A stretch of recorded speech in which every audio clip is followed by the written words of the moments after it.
Isang araw bago ang kanilang anibersaryo, nalaman ko ang katotohanan. Habang ang aking asawang si Emilio ay masayang nagpaplano ng bonggang selebrasyon para sa aming kumpanya, nalaman ko na ang perang ginamit niya para sa pagbili ng mamahaling alahas para sa kanyang kabit na si Catalina ay galing sa pondo ng mga empleyado na matagal ko nang pinoprotektahan. Nang kumprontahin ko siya, humalakhak lang siya sa mukha ko at sinabing, "You're just a puppet, Miranda. Without my family's name, you are nothing." Ang sakit ay hindi nanggaling sa pagtataksil, kundi sa katotohanang hinayaan kong maging tanga sa loob ng 10 taon. Nakatayo ako ngayon sa gitna ng ballroom, suot ang mamahaling gown na regalo ni Emilio. Habang ang paligid ay puno ng mga taong hanga sa aming perpektong pagsasama, ramdam ko ang bigat ng bawat tingin nila. Ang liwanag ng chandelier ay tila mga matatalim na kutsilyong humahawi sa aking balat. Gusto kong sumigaw. Gusto kong itapon ang baso ng wine sa mukha ng babaeng nakakapit sa braso ng asawa ko. Pero nanatiling tuyo ang aking mga mata. Ang pagkabigo ay hindi naglalabas ng luha. Ito ay lumalamon sa puso hanggang sa wala na itong maramdaman. Donna Victoria, ang biyenan kong ilang taon nang naghihintay ng pagkakataong ito, ay dahan-dahang lumapit sa mikropono. Ang kanyang mga mata ay puno ng lason, ang kanyang ngiti ay nakakatakot sa bilis nitong magbago. Sa tabi niya si Emilio ay nakatingin sa akin. Natila isa akong basahang pwedeng itapon anumang oras. Nararamdaman ko ang panginginig ng aking mga kamay sa ilalim ng lamesa, kaya mahigpit ko itong ikinuyom hanggang sa bumaon ang aking mga kuko sa aking palad. Kailangan kong manatiling matatag. Ang sakit na ito ay hindi dapat maging kahinaan. Dapat itong maging gasolina. Miranda, huwag kang iyak. Huwag kang luluhod sa harap nila pakiusap, huwag. Ang boses sa loob ko ay paulit-ulit na sumisigaw, nagmamakaawa sa aking sarili na huwag sumuko. Diyos ko, bigyan niyo po ako ng lakas. Ito ang pinakahihintay nilang sandali, ang pagkakataong ipahiya ako sa harap ng lahat ng mga investors at shareholder para pagtakpan ng kanilang mga anomalya. Alam ko ang bawat galaw nila. Alam ko ang bawat lihim na nakatago sa vault ng kumpanyang ito. Biglang humarap si Emilio sa akin, hawak ang mikropono at sa isang boses na puno ng huwad na pagmamahal, ay nagsalita siya sa harap ng madla. "Miranda, my dear, since you are the one handling the internal audits, why don't you explain to our investors why there is a massive deficit in our accounts this year?" Ang buong silid ay nabalot ng katahimikan. Ang mga bulong-bulungan ng mga panauhin ay parang mga langgam na gumagapang sa aking katawan. Ang aking buong pagkatao, ang aking integridad ay nakasalalay sa sagot na aking bibitawan. Ramdam ko ang presyo ng bawat mata na nakatitig sa akin, naghihintay. Kung paano ako magmamakaawa, kung paano ako hihingi ng patawad para sa kasalanang hindi ko ginawa. Pero sa halip na sumagot, tumingin ako ng diretso sa mga mata ni Emilio. Ang kanyang naisi ay unti-unting naglaho nang makita niyang hindi ako natinag. Sa isang mabilis na kilos, kinuha ko ang folder na nasa aking clutch bag. Ang folder na naglalaman ng mga dokumentong akala nilang nasunog ko na. Hindi ko ito ibinigay sa kanila. Sa halip, inilapag ko ito sa mesa sa harap ng mga chief investors, sapat ang lakas ng tunog para makapukaw ng atensyon. Ang bawat hakbang ko pabalik ay tila isang babala. Hindi na ako ang Miranda na susunod sa inyong dikta. Hindi na ako ang Miranda na magpapakamartir para sa inyong karangalan. Nabalot ang tension ng buong ballroom matapos kong ilapag ang folder sa mesa. Ang mga mata ng mga investors ay agad na dumapo sa mga dokumentong iyon. Ang boses ni Emilio ay naputol sa ere. At ang ngiti ni Donna Victoria ay unti-unting napalitan ng bakas ng pagkalito. Mabilis kong inilayo ang aking sarili, hindi ko hinintay ang kanilang reaksyon.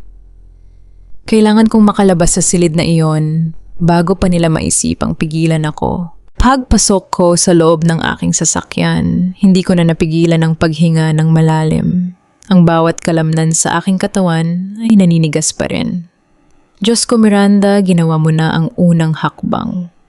Ipinikit ko ang aking mga mata at naramdaman ang pagtulo ng isang solong patak ng luha mula sa gilid ng aking pilikmata, hindi dahil sa takot, kundi dahil sa wakas matapos ang 10 taon ng pagtitiis at pagpapanggap, nagsimula na ang pagguho ng kanilang mundo. Pagdating ko sa aming mansion, sinalubong ako ng dilim.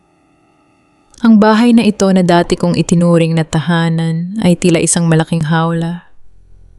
Pagpasok ko pa lang sa sala, ramdam ko na ang presensya ni Donna Victoria. Nakaupo siya sa kanyang paboritong armchair, hawak ang kanyang rosaryo, pero ang kanyang mga mata ay hindi nakatingin sa krusipiho kundi sa pintuan naghihintay sa akin. Miranda, akala mo ba ay matatakot mo kami sa paglalapag ng mga papel na iyon? Ang boses niya ay malamig, walang bahid ng pagsisisi. You are just a daughter-in-law. Ang apelidong Del Castillo ang nagbigay sa iyo ng lahat. Kung wala kami, isa ka lang simpleng babae mula sa probinsya na walang mararating. Hindi ako huminto sa paglakad. Dire-diretso lang ako patungo sa hagdanan. Ang bawat hakbang ko ay kontrolado, hindi mabilis, hindi mabagal. Nanatili akong tahimik. Alam ko ang laro niya, gusto niya akong piliting magpaliwanag. Gusto niya akong makitang umiiyak at nagmamakaawa. Pero hindi ko ibibigay ang kasiyahang iyon sa kanya. Pagpasok ko sa loob ng aking silid, agad kong kinuha ang maliit na vault na nakatago sa ilalim ng aking vanity mirror. Binuksan ko ito at tiningnan ang mga nakatagong USB drives at mga photocopies ng original na titulo ng mga lupain ng De Alvarado. Lahat ng ito ay nakapangalan sa original na may-ari, ang aking biyenan na lalaki na namayapa na, at hindi sa pangalan ni Emilio. Sa loob ng mahabang panahon, hinayaan nilang maniwala ang publiko na si Emilio ang tagapagmana ng lahat, kahit na sa batas may mga probisyong hindi nila nasunod. Naupo ako sa harap ng salamin at tiningnan ang aking reflection. Ang mukha ko ay pagod, ang aking makeup ay bahagyang kumalat, pero ang mga mata ko, ang mga matang ito ay puno na ng determinasyon. What is my next move strategy, Miranda? Strategy. Kailangan ko ng isang taong hindi hawak ng mga Del Castillo. Ang pangalan ni Ramon Montenegro ay pumasok sa aking isipan. Siya ang dating abogado ng biyenan kong lalaki bago ito pumanaw. Ang taong tanging nakakaalam ng tunay na nilalaman ng huling habilin nito. Biglang tumunog ang aking cellphone. Isang text message mula sa isang unregistered number. They are planning to frame you for embezzlement by tomorrow morning. Leave the house now. Ang puso ko ay mabilis na tumibok. Embezzlement. Sila ang gumagawa noon at ngayon ay ililipat nila ang sisi sa akin para tuluyan na akong makulong at mawalan ng karapatang humawak ng anumang legal na dokumento ng kumpanya. Ang kanilang plano ay mas malupit kaysa sa aking inaasahan. Hindi lang nila gustong tanggalin ang pangalan ko sa kumpanya. Gusto nila akong burahin sa buhay ni Emilio nang walang anumang laban. Tumayo ako at kinuha ang aking maliit na bag. Hindi ako magpapatalo, hindi ako luluhod sa kanilang kagustuhan.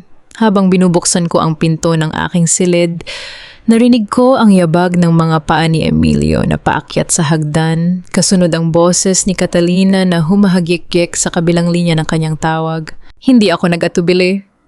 Gamit ang maliit na flashlight sa aking phone, dumaan ako sa service stairwell na ginagamit ng mga kasambahay. Hindi ko pwedeng harapin si Emilio ngayon, lalo na't alam ko nang handa silang itumba ako sa kahit anong paraan. Paglabas ko sa pintuan ng kusina, ramdam ko ang lamig ng gabi. Ang hangin na humahaplos sa aking mukha ay tila isang babala na wala na akong babalikan. Sumakay ako sa aking kotse at mabilis na pinaandar ito patungo sa address na nakasad sa lumang file na natanggap ko. Isang maliit na opisina sa labas ng Makati, malayo sa kinangnang mundo ng mga De Alvarado. Pagdating ko, bumungad sa akin ang isang gusaling tila nalimutan na ng panahon. Sa ikalawang palapag, nakita ko ang liwanag mula sa isang bintana. Si Ramon Montenegro. Pagbukas ko ng pinto, naroon siya nakaupo sa likod ng isang tumpok ng mga papeles. Hindi siya nagulat sa aking pagdating. Parang alam niyang darating ako. Miss Del Castillo, you look like a woman running out of time. Bunggad niya, ang kanyang boses ay malalim at kalmado. Wala akong panahon para sa mga paligoy-ligoy, Ramon. Alam kong may hawak kang impormasyon tungkol sa huling habilin ni Don Ignacio. I need it, and I need it now. Naupo ako sa tapat niya, hindi inaalintana ang magulong paligid. Ang aking mga kamay ay nanginginig sa ilalim ng lamesa pero pinilit kong maging matatag ang aking boses. Inilabas niya ang isang makapal na envelope. Hindi lang ito basta testamento, Miranda. Ito ang ebidensya na si Emilio ay hindi kailanman naging legal na tagapagmana ng The Alvarado Corp. Ang inyong biyanan na lalaki ay may inilagay na kondisyon. Ang buong kontrol ng kumpanya ay mapupunta sa taong makakapagpatunay na ang pondo ay ginagamit para sa ikabubuti ng mga empleyado, hindi para sa luho ng pamilya. At sa pagkakataong ito, ikaw ang nakasad na may hawak ng karapatang iyon. Napatitig ako sa dokumento. Ang mga letra ay tila nagsasayaw sa aking paningin. 10 taon kong binuo ang kumpanyang ito habang sila ay walang ginawa kundi ubusin ang pondo. At ngayon sa isang piraso ng papel, hawak ko ang susi para bawin ang lahat. Pero bakit mo ito ibinibigay sa akin ngayon? Bakit mo ako tinutulungan? Tanong ko, ang pagdududa ay hindi mawala sa aking isipan. Gumiti siya ng bahagya, isang ngiting hindi umabot sa kanyang mga mata. Because I have my own reasons to see the Alvarados fall. Ang mga taong ito ang dahilan kung bakit namatay ang nanay ko nang walang pangalan. I don't care about your company, Miranda. I only care about their destruction. Isang matinding kaba ang dumaloy sa akin. Hindi ko kailangan ng kakampi na naghahanap lang ng ganti. Kailangan ko ng taong totoo ang layunin. Pero sa sitwasyon ko ngayon, siya na lang ang tanging sandigan ko. Kinuha ko ang dokumento at itinago ito sa loob ng aking jacket. Paglabas ko ng opisina, naramdaman ko ang pagtunog ng aking phone. Isang litrato ang dumating litrato ko na pumapasok sa gusaling ito. Susundan na nila ako. Hindi na lang basta embezzlement ang ipaparatang nila. Gusto na nila akong patahimikin ng tuluyan. Huminga ako ng malalim, inayos ang aking sarili at hinarap ang kadiliman ng gabi. Hindi pa ito tapos. Sa katunayan, ngayon pa lang nagsisimula ang totoong laban. Pinatay ko ang makina ng aking sasakyan sa driveway, matagal na nakatitig sa madilim na bintana na ng aming bahay. Ito ang pinakamahirap na performance ng buhay ko. Kailangan kong maging magaling na artista. Kailangan kong ipakita sa kanila na talo na ako, na durog na ang loob ko para hindi na sila maging mapagmatyag. Pinahid ko ang mga luha sa aking pisngi, inayos ang aking buhok at huminga ng malalim. Act defeated, Miranda. Act like a broken wife. Pagpasok ko sa sala, bumungad agad sa akin ang tawa ni Catalina. Nakaupo siya sa sofa, nakasandal sa balikat ni Emilio habang may hawak na baso ng mamahaling wine. Hindi sila nag-abalang tumayo o magpakita ng respeto nang makita nila ako. Emilio nakatingin sa akin na parang isa akong abala sa kanilang gabi. So nandito ka pa pala.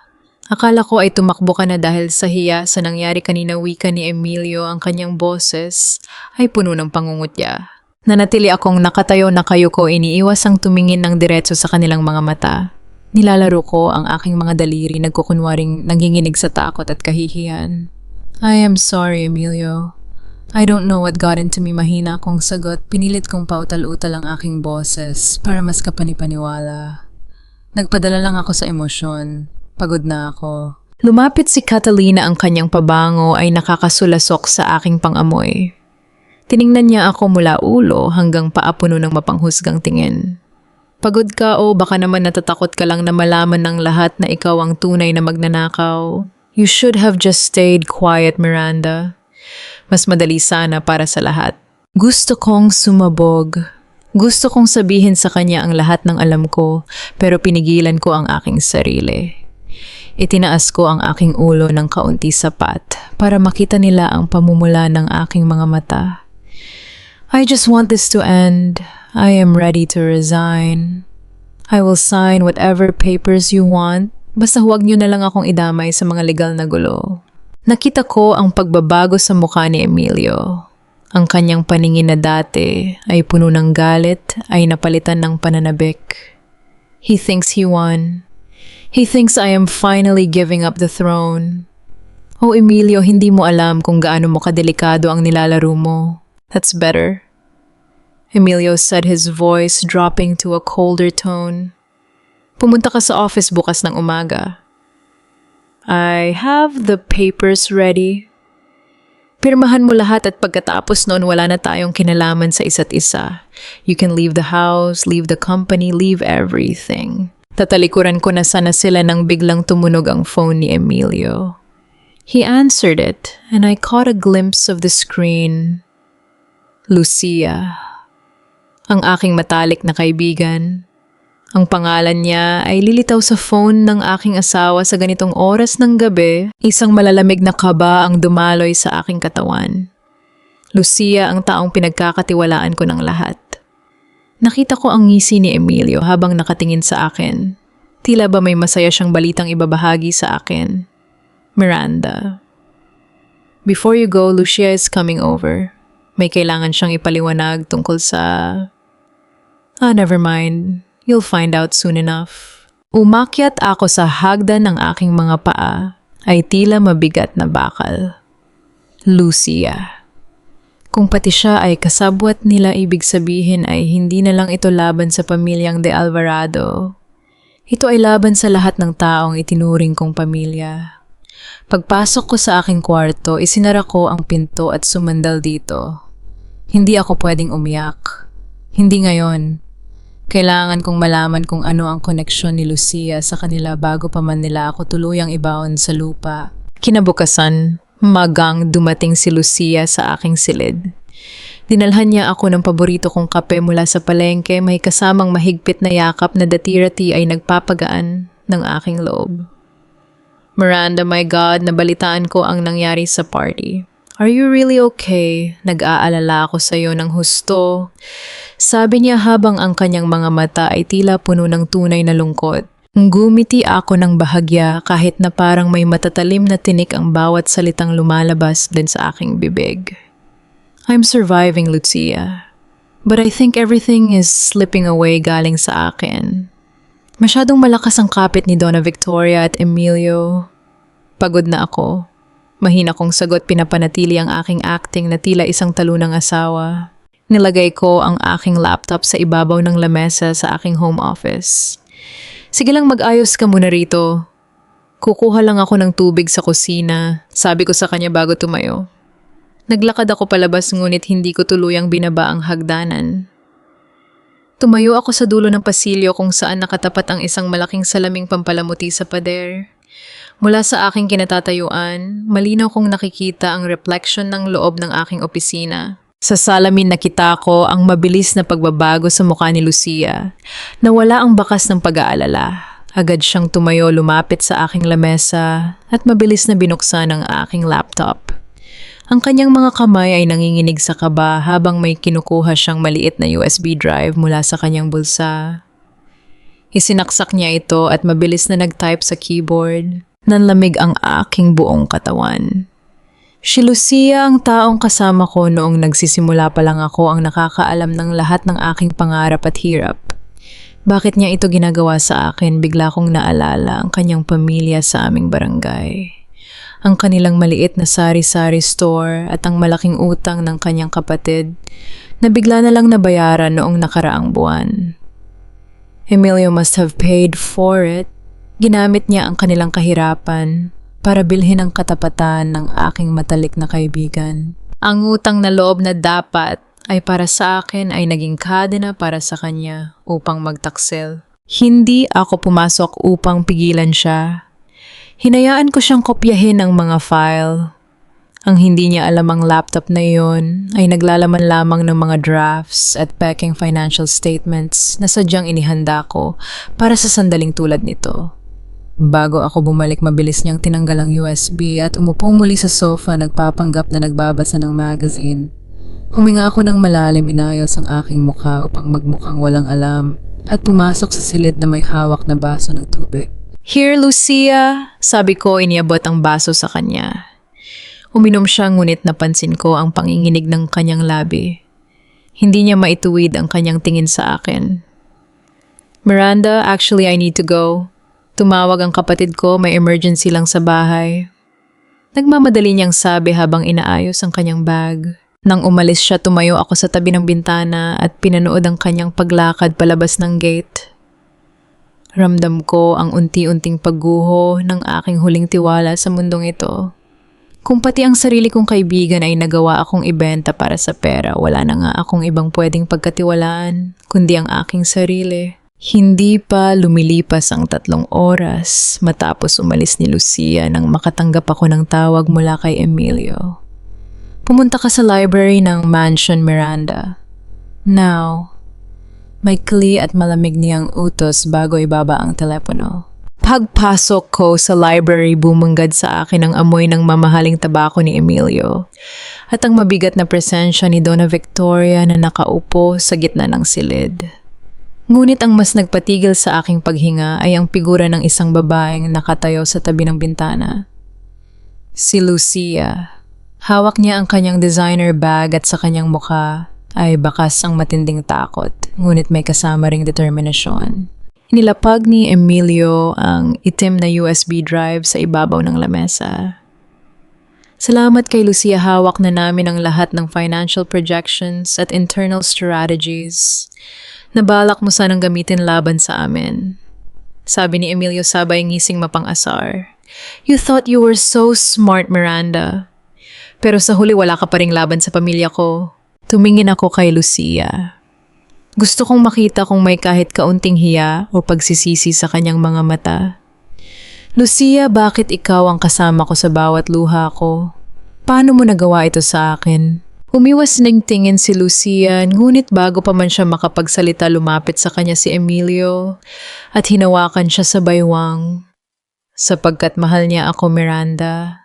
At higit sa lahat, dahan-dahang ibinaba ni Emilio ang kanyang kamay sa tiyan ni Lucia.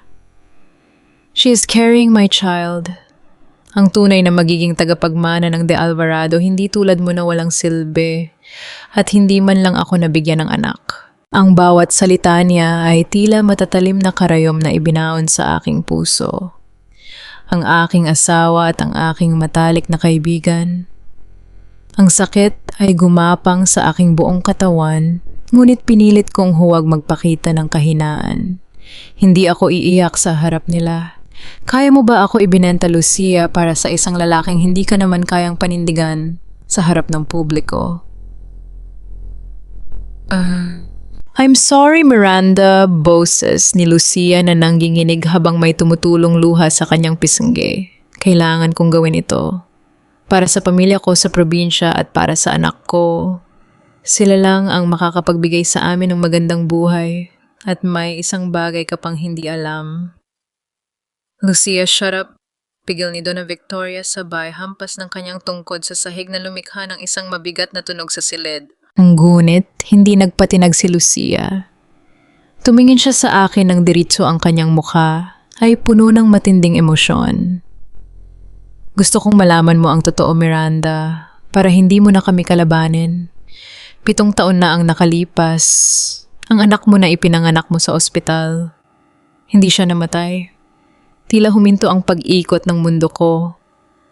Ang aking hininga ay nabitin sa aking lalamunan. Anong sinasabi mo? Buhay ang anak mo, Miranda. Patuloy ni Lucia bago pa man siya mapigilan ni Emilio.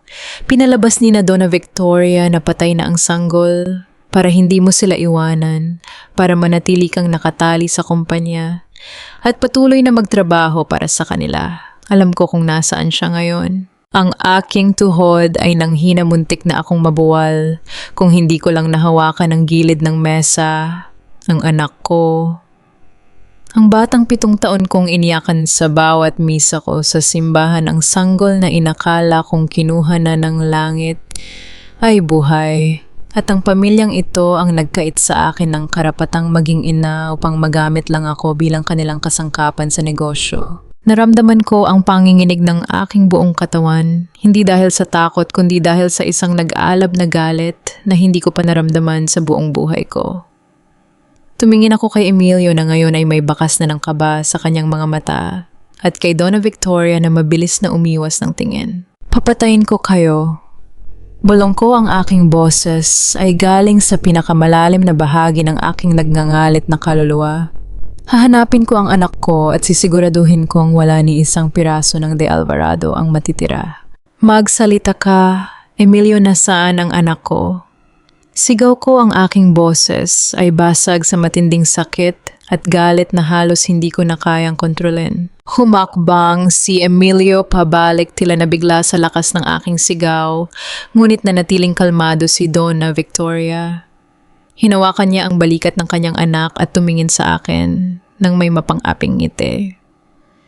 Gusto mo siyang makita, Miranda? Then you will do exactly what we want. Kung magpapakita ka ng kahit anong senyales ng paglaban, hinding-hindi mo malalaman kung saang ampunan o pamilya namin siya itinapon. Nilapag ni Emilio ang isang dokumento sa aking harap. Ito ang aking opisyal na resignation letter bilang Chief Operating Officer at ang kasunduan na ililipat ko ang lahat ng aking natitirang shares sa kanyang pangalan. Sign it, utos ni Emilio, ang kanyang boses ay puno ng kayabangan. At huwag ka nang gagawa ng anumang eksena sa darating na board meeting kung hindi kakalimutan mong may anak ka pa. Tiningnan ko ang panulat na nasa aking tapat. Ang aking puso ay mabilis na tumitibok, isang magulong ritmo ng galit at pag-asa. Sa loob ng 7 taon, inakala kong wala na akong dahilan para mabuhay ng masaya. Ngunit ngayon nalaman kong buhay ang aking anak. May dahilan na ako para lumaban at para maprotektahan siya kailangan kong magkunwari. Kailangan kong ibigay sa kanila ang selyo ng kanilang huwad na tagumpay. Sige, gagawin ko ang lahat ng gusto niyo. Bulong ko sadyang ginawa kong mahina at tila sumusuko na ang aking boses. Just promise me, ibibigay niyo sa akin ang address ng anak ko. Pagkatapos ng board meeting sa Huwebes, sagot ni Donna Victoria habang marahang hinahaplos ang kanyang rosaryo kapag opisyal nang naupo si Emilio bilang bagong chairman ng De Alvarado Group, doon mo lang makukuha ang address ng bata. Kinuha ko ang panulat at pinirmahan ng mga dokumento gamit ang nanginginig kong kamay. Pinanood nila ako, ang kanilang mga mukha ay nagliliwanag sa tagumpay. Akala nila ay tuluyan na nilang napaamo ang leon. Hindi nila alam na ang mga dokumentong pinirmahan ko ay walang legal na bisa dahil ang aking mga shares ay matagal ko nang inilagay sa ilalim ng isang irrevocable trust fund na walang sino man ang pwedeng makagalaw ng walang pahintulot ko. Pagkatapos kong pumirma, mabilis akong tumakbo paakyat sa aking kwarto. Isinarado ko ang pinto, nilock ito at doon ko hinayaang bumuhos ang aking mga luha sa sahig. Ngunit hindi ito luha ng pagkatalo. Ito ay luha ng isang ina na handang sumagupa sa bagyo para makuha muli ang kanyang anak. Agad kong kinuha ang aking lihim na telepono mula sa likod ng aparador at tinawagan si Ramon Montenegro. Ramon, buhay ang anak ko. Itinatago nila siya. Bulong ko, pilit kong pinapakalma ang aking boses para hindi niya marinig ang aking panginginig. You need to find her before Thursday. I don't care how much money it takes. Gamitin mo lahat ng connection mo sa mga ospital at ampunan nung 7 taon na ang nakalipas. Please, Ramon, tulungan mo ako. Sigurado ka ba rito, Miranda? Baka naman bitag lang iyan ni na Emilio para tuluyan kang mapasuko. Seryosong sagot ni Ramon sa kabilang linya. No, I saw it in Lucia's eyes. May alam siya at buhay ang anak ko. Hindi ako papayag na maging kasangkapan nila ang bata. Sige, Miranda. Gagawin ko ang lahat ng aking makakaya. Sa ngayon, manatili kang talunan sa kanilang paningin. Let them celebrate their temporary victory. The higher they climb, the harder they will fall. Nilagay ko ang telepono sa aking dibdib habang nakatingin sa labas ng bintana. Ang langit ay madilim, nagbabadya ng isang malakas na bagyo. Handa na ako. Handa na akong sirain ang imperyo ng mga De Alvarado upang mabawi ang aking anak. Dito sa loob ng lumang simbahan malayo sa marangyang mundo ng mga De Alvarado, naramdaman ko ang kakaibang kapayapaan habang nakatitig sa mga kandilang unti-unting natutunaw. Ang amoy ng sampagwita at insenso ay tila nagpapakalma sa nagngangalit kong puso. Alam kong mapanganib ang lumabas, ngunit kailangan kong makipagkita kay Ramon Montenegro sa lugar na hindi paghihinalaan ni na Emilio. Naupo si Ramon sa Tabi ko, nakaka-casual na damit siya at may suot na sombrero para hindi madaling makilala. Nakuha ko ang impormasyon, Miranda. Mahina niyang simula ang kanyang boses ay seryoso habang nakatingin din sa altar. Nahanap ng mga tauhan ko ang nurse na nag-asikaso sa iyo sa ospital 7 taon na ang nakalipas. Binayaran siya ng malaking halaga ni Donna Victoria para pekein ang death certificate ng anak mo. Naramdaman ko ang biglang panlalamig ng aking mga kamay. Nasaan ang anak ko ngayon, Ramon, magsalita ka pakiusap? Ipinadala ang bata sa isang malayong barangay sa Bulacan. Isang pamilya roon ang nag-aalaga sa kanya. At buwan-buwan silang nakakatanggap ng pondo mula sa isang dummy account na pagmamayari ng kumpanya ni na Emilio. Paliwanag niya. Inilabas niya ang isang maliit na papel na naglalaman ng pangalan ng pamilya at ang address. Pero kailangan nating mag-ingat. Binabantayan ng mga tauhan ni Emilio ang lugar na yon. Agad kong kinuha ang papel ngunit hinawakan ni Ramon ang aking kamay upang pigilan ako. Tiningnan ko siya ng may pagtataka. Ang kanyang mga mata ay nag-aapoy sa galit, isang galit na hindi lang para sa akin, kundi para sa kanyang sariling nakaraan. Gusto ko silang sirain, Miranda. Bulong ni Ramon ang kanyang panga ay nagngangalit.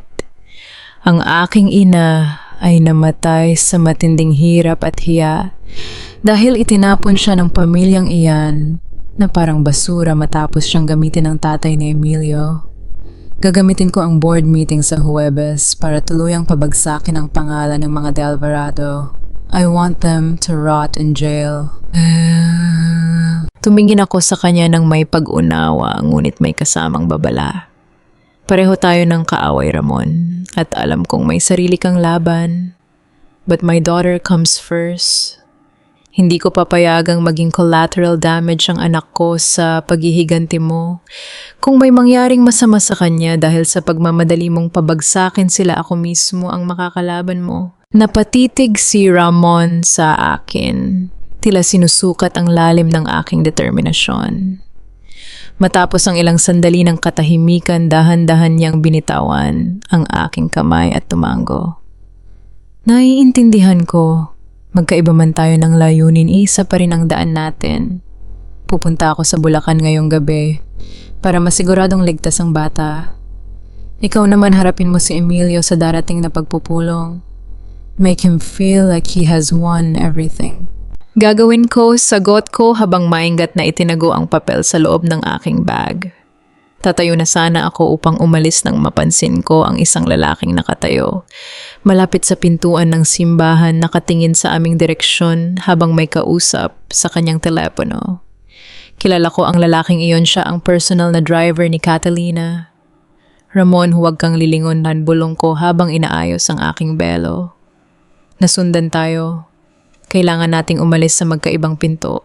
Mabilis akong sumakay sa isang siksikang jeepney sa tapat ng palengke upang takasan ang driver ni Catalina. Sa tulong ng dagsa ng mga tao na namimili sa hapon na iyon, tuluyan ko siyang nailigaw. Mula roon, sumakay ako ng provincial bus patungong Bulacan. Habang umaandar ang bus, ang aking puso ay tila nakikipagkarera sa bilis ng takbo ng sasakyan. Hawak ko ng mahigpit ang papel na ibinigay ni Ramon. Pagbaba ko sa Barangay San Jose, ang amoy ng basang lupa at usok mula sa nagsisigang mga kapitbahay ay sumalubong sa akin. Ito ay isang simpleng pamayanan, napakalayo sa Marangyang subdivision kung saan ako nakatira kasama si Emilio.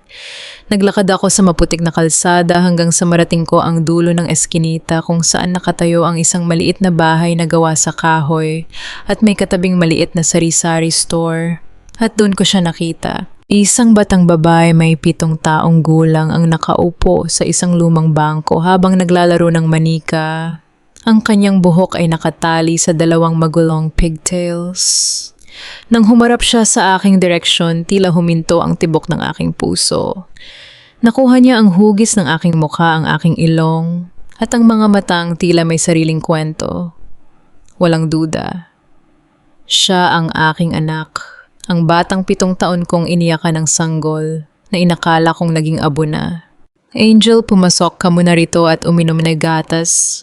Tawag ng isang matandang babae mula sa loob ng bahay. Siya ang foster mother na binabayaran ng dummy account ng pamilyang De Alvarado upang itago ang aking anak. Opo, Nay. Sagot ng bata. Ang kanyang boses. Ito ang pinakamagandang musikang narinig ko sa buong buhay ko. Ang boses na 7 taon kong pinangarap na marinig sa aking pagtulog. Napakapit ako sa poste ng kuryente upang hindi matumba. Ang aking mga luha na matagal kong pinigilan ay tuluyang bumuhos sa aking mga pisngi. Gusto kong tumakbo patungo sa kanya. Gusto kong yakapin siya ng napakahigpit at sabihing ako ang kanyang tunay na ina. Gusto kong bawiin ang lahat ng taong ninakaw sa amin. Ngunit pinigilan ko ang aking sarili. Nakita ko ang isang itim na kotse na nakaparada hindi kalayuan sa bahay ang mga tauhan ni Emilio. Kung gagawa ako ng maling kilos ngayon baka ilipat nila ang anak ko sa ibang lugar kung saan hinding-hindi ko na siya makikita muli. Kailangan kong magtiis. Isang gabi na lang. Pinahid ko ang aking mga luha at dahan-dahang tumalikod. Ang lambot sa aking puso bilang isang ina ay biglang napalitan ng matigas na bakal. Ang pamilyang De Alvarado ay hindi lang nagnakaw ng pera. Ninakawan nila ako ng pagkakataong marinig ang salitang mommy mula sa sarili kong anak. Mabilis kong tinawagan si Ramon habang naglalakad pabalik sa sakayan ng bus. Ramon, nakita ko siya. Buhay ang anak ko at ligtas siya sa ngayon. Bantayan mo ang bahay na iyon. Huwag mong hahayaang ilipat nila ang bata bukas habang nagaganap ang board meeting. Naiintindihan ko, Miranda. Nakahanda na ang aking mga tao. Ikaw, handa ka na ba para bukas ka na? Tanong ni Ramon. Ang kanyang boses ay puno ng seryosong tono. Tumingin ako sa langit na unti-unting nilalamon ng dilim. Handang-handa na ako, Ramon. Bukas sisiguraduhin kung babagsak ang imperyo ng mga De Alvarado ng walang ingay. Ito na ang araw ng paghuhukom. Pumasok ako sa boardroom ng De Alvarado Group na nakasuot ng simpleng itim na business suit. Ang silid ay puno ng mga bulaklak at mga mamahaling dekorasyon. Tila ba isang malaking pagdiriwang ang gaganapin. Ang lahat ng mga shareholder at board members ay naroroon na masayang nag-uusap habang naghihintay sa pagsisimula ng pulong. Sinalubong ako ni Emilio na nakasuot ng kanyang mamahaling barong Tagalog. Sa tabi niya ay si Catalina na nakakapit sa kanyang braso, suot ang isang pulang dress na tila ipinagsisigawan sa lahat na siya na ang bagong reyna ng kumpanyang ito. Mabuti naman at dumating ka, Miranda. Bulong ni Emilio sa aking tainga nang lumapit ako. Nasa iyo ba ang mga pinirmahang dokumento? Huwag kang gagawa ng gulo rito kung gusto mo pang makitang muli ang bata. Nasa loob ng G-bag ko, Emilio. Mahina kong sagot, pinapanatili ang aking nakayukong ulo upang isipin nilang takot ako. Gusto ko lang masigurado na ibibigay niyo sa akin ang address pagkatapos nito. Lumapit din si Donna Victoria, ang kanyang mukha ay puno ng matinding kayabangan. Huwag kang mag-alala, Miranda. Isang simpleng piraso ng papel lang ang kapalit ng anak mo. Kapag opisyal ng chairman si Emilio, makukuha mo ang gusto mo. Kaya maupo ka na lang dyan sa dulo at manahimik. Naupo ako sa pinakamalayong dulo ng mahabang lamesa. Habang nagsisimula ang pulong, ramdam ko ang mapang-aping tingin ni Catalina mula sa kabilang panig. Good morning, everyone. Panimula ni Emilio, ang kanyang boses ay umaalingaw sa buong silid.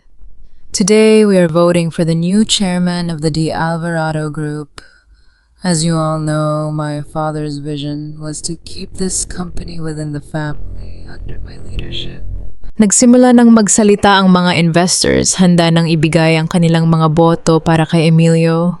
Ngunit sa ilalim ng lamesa, mahigpit kong hinawakan ang aking telepono. Naramdaman ko ang marahang pag-vibrate nito sa aking palad. Isang text message mula kay Ramon Montenegro. Ligtas na ang anak mo. She is with me now. Bring them down, Miranda. Sa sandaling iyon, tila may isang malakas na kuryente na dumaloy sa aking buong katawan. Nawala ang panginginig ng aking mga kamay. Nawala ang takot.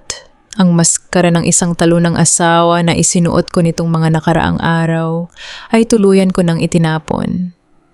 Dahan-dahan kong itinayo ang aking ulo, At sa unang pagkakataon, tumingin ako ng diretso sa mga mata ni Emilio na may kasamang malawak ng ngiti. Tumayo ako mula sa aking upuan. Napatigil si Emilio sa kanyang pagsasalita. Ang lahat ng tao sa boardroom ay napatingin sa akin. Miranda, what are you doing? Inis na tanong ni Emilio ang kanyang boses. Ay may halong kaba. We are about to start the voting process. You are no longer the chief operating officer. Sit down. Yes, Emilio, I am no longer the CEO. Sabi ko ang aking boses ay malakas malinaw at umaalingaw-ngaw sa buong silid. Ngunit ako pa rin ang may-ari ng 30% ng mga shares ng kumpanyang ito. At bago kayo bumoto para sa bagong chairman, may gusto muna akong ipakita sa inyong lahat. Naglakad ako patungo sa unahan ng silid, bit-bit ang aking tablet. Miranda, huwag kang magpakamanghal, sigaw ni Donna Victoria. Ang kanyang boses ay nanginginig sa galit habang pilit na tumatayo gamit ang kanyang tungkod. Security, ilabas ang babaeng ito. Walang sino mang hahawak sa akin. Malamig kong sabi habang isinasaksak ko ang aking tablet sa main projector. Sapagkat ang susunod kong ipapakita ay magpapasya kung sino sa atin ang totoong dapat makulong ngayong araw. Ang unang lumabas sa malaking screen ay ang mga listahan ng mga dummy accounts sa iba't ibang bangko sa labas ng bansa kung saan nakasaad ang pangalan ni na Emilio at Donna Victoria. Ngunit ang mas nagpatahimik sa buong silid ay ang sumunod na dokumento, isang malinaw na kopya ng huwad na death certificate ng aking anak kasama ang pirma ni Donna Victoria at ang katunayan ng bank transfer na nagkakahalaga ng milyon-milyong piso sa isang pribadong klinika. Ang magabulong-bulongga ng mga shareholder ay unti-unting lumakas, tila mga bubuyog na nagkakagulo. Patayin mo yan, switch it off. Sigaw ni Emilio, ang kanyang mukha ay nawalan ng kulay habang pilit na inaabot ang remote ng projector. Niloloko ka lang ng mga papel na yan. Sinisiraan niya kami. Tumingin ako sa kanya ng may malamig na ngiti. Huli na ang lahat, Emilio. Dahil habang nagkakagulo kayo rito, ang lahat ng orihinal na dokumentong ito ay automatiko nang natanggap ng Securities and Exchange Commission, ng Bureau of Internal Revenue at ng National Bureau of Investigation. Hindi lang ang pondo ng kumpanya ang ninakaw nyo. Ninakawan nyo rin ako ng buhay. Walang hiya ka, Miranda.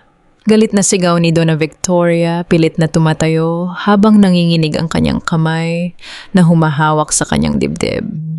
Pagkatapos ng lahat ng ipinagkaloob namin sa iyo, gaganitoin mo kami sa harap ng mga taong ito. Ipinagkaloob, tanong ko ang aking boses, ay puno ng pait na matagal kong inilihim sa aking dibdib. Ninakaw niyo ang anak ko, pinanood niyo akong umiyak tuwing gabi.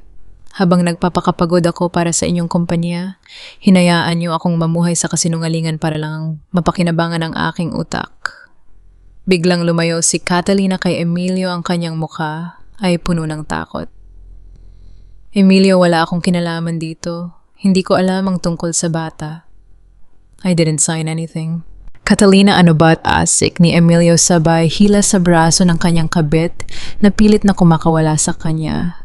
Huwag mo akong iwanan ngayon. Dito na natapos ang lahat ng kanilang karangalan. Ang hiya na matagal nilang iniiwasang mangyari ay tuluyan ng lumamon sa kanilang pangalan sa harap ng pinakamalalaking tao sa industriya. Bumukas ang pinto ng boardroom. Hindi ito ang mga security ng De Alvarado kundi ang mga ahente ng National Bureau of Investigation na may hawak na mga warrant of arrest. Ang mga marahang tunog ng kanilang sapatos sa sahig ay tila tunog ng hatol ng tadhana. Mr. Emilio De Alvarado and Donna Victoria De Alvarado, you are under arrest for money laundering, large-scale embezzlement, and child abduction. Seryosong pahayag ng pinuno ng mga ahente habang inilalabas ang mga metal na posas. Miranda, please huwag naman ganito. Mag-usap tayo. For the sake of our marriage, for our family. Pagmamakaawa ni Emilio habang nilalapitan ako ng mga ahente. Ang kanyang mga mata ay puno ng takot na wala na ang dating yabang. Tiningnan ko siya ngunit wala na akong maramdaman, kundi ang matinding awa para sa isang lalaking hindi man lang natutong maging tao. Wala na tayong kasal, Emilio. Natapos na yon nung pinili mong nakawin ang aking anak upang maging alipin mo ako. Nilabas sila ng mga ahente mula sa silid habang si Donna Victoria ay pilit na sumisigaw ngunit tuluyan nang nawalan ng lakas at napaupo sa sahig. Tumingin ako sa mga natitirang shareholder na nakatitig sa akin nang may paggalang at takot. Ang laban na ito ay tapos na. Nakuha ko na ang aking hustisya. Lumipas ang ilang linggo ng pagsasaayos sa kumpanya. Inilipat ko ang buong pamamahala ng The Alvarado Group sa isang independent board of professionals upang masiguradong magiging transparent at malinis ang takbo ng negosyo. Hindi ko nais na maging katulad ni na Emilio at Donna Victoria na nabulag sa kapangyarihan. I am keeping my shares but I am stepping down.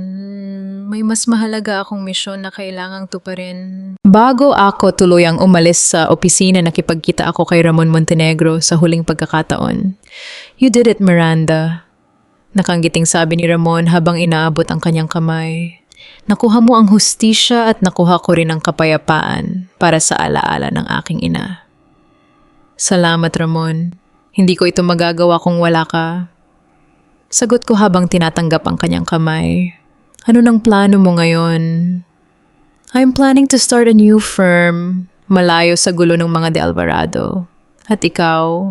"Babalikan ko ang pinakamahalagang bahagi ng buhay ko." Sagot ko ng may ngiti na nagmumula sa aking puso. Bumalik ako sa Barangay San Jose sa Bulacan. Sa pagkakataong ito, hindi na ako nagtatago. Walang itim na kotse na nagmamanman at walang takot na bumabalot sa aking dibdib. Ang sikat ng araw ay tila sumasabay sa init ng aking pag-asa. Sinalubong ako ni Aling Marta, ang foster mother na nag-aalaga kay Angel. May takot sa kanyang mga mata ngunit agad ko siyang hinawakan sa kamay upang pakalmahin. "Huwag kayong matakot, Aling Marta. Wala na ang mga De Alvarado. Narito ako upang kunin ang aking anak, ngunit nagpapasalamat ako sa pag-aalaga mo sa kanya." "Salamat sa Diyos, Miranda," umiiyak na sabi ni Aling Marta. Gabi-gabi akong nakakaramdam ng hiya dahil alam kong may ina na nangungulila sa kanya. "Angel, lumabas ka muna rito, anak." Bumukas ang pinto ng maliit na bahay. Lumabas si Angel, hawak ang kanyang paboritong manika. Tumingin siya sa akin ng may pagtataka sa kanyang mga matang kay Rami nang itinatanong. Dahan-dahan akong lumuhod sa kanyang tapat. Hindi inaalintana ang dumi ng lupa sa aking mamahaling kasuotan. Tiningnan ko ang kanyang mukha at sa pagkakataong ito, malaya ko nang nahawakan ang kanyang maliliit na kamay. Ang panginginig ng aking katawan ay napalitan ng isang mainit na pakiramdam ng kaligtasan. "Angel, lumapit ka rito," malambing na sabi ni Aling Marta. "Siya ang nanay mo.